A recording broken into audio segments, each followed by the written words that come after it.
ఇంతకాలం భారతీయ జనతా పార్టీ ప్రత్యక్షంగా పరోక్షంగా సపోర్ట్ చేసింది అనేటువంటి ఒక చర్చ నడుస్తోంది మీకు, ముఖ్యంగా రాష్ట్రానికి నిధులు ఇచ్చే విషయంలో కానీ మరో రకం కానీ ఇప్పుడు పొత్తులో భాగంగా భారతీయ జనతా పార్టీ ఇప్పుడు టీడీపీ జనసేన పక్షాన పోతే దాని ప్రభావం మీ మీద ఉండదంటారా? ఏమీ ఉండదండి. మేము నిజాయితీగా ఉన్నాం, నిస్వార్థంగా పనిచేస్తున్నాం, పారదర్శకతో పనిచేస్తున్నప్పుడు బీజేపీ ఏంటి ఏది వచ్చినా సరే మాకేమి కాదు. ఏంటంటే వాళ్ళు ఎంతమంది కలిసినా సరే బీజేపీ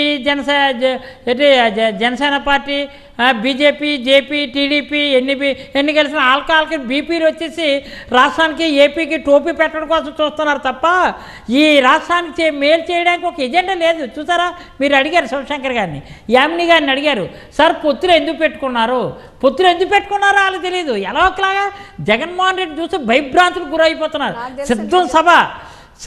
సిద్ధం సభ ఎప్పుడైతే మీకు మేదరమట్లో ఇంకా ఫుల్ సక్సెస్ అయిపోయిందో వీళ్ళకి ఏంటంటే మతులు పోయి శృతి తప్పోయింది, మతి తప్పోయింది, ఆ గతులు మారిపోయి ఇంక ఈ జతలు దేనికి పనికి వస్తే దేనికి చేద్దాం అంటే దాన్ని చెప్పలేక ప్రాసలు బాగానే ఉన్నాయి కానీ ధర్మశ్రీ గారు ప్రాసలు బాగానే ఉన్నాయి కానీ ఈ మేకపోతు గాంభీర్యం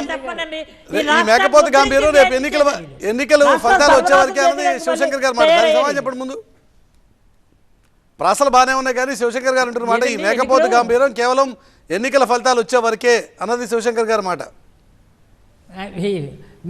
వీళ్ళు అలానపోతే మమ్మల్ని పొగుడుతారండి సార్. మురళి గారు మీరు భలే అడుగుతున్నారండి. వీళ్ళు పొగుడుతారా మమ్మల్ని? మంచి పని హర్షించలేకపోతున్నారు, కళ్ళు కుట్టుకుంటున్నారు.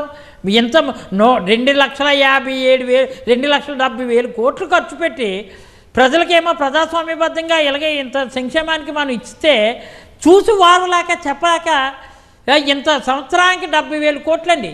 70,000 కోట్లు.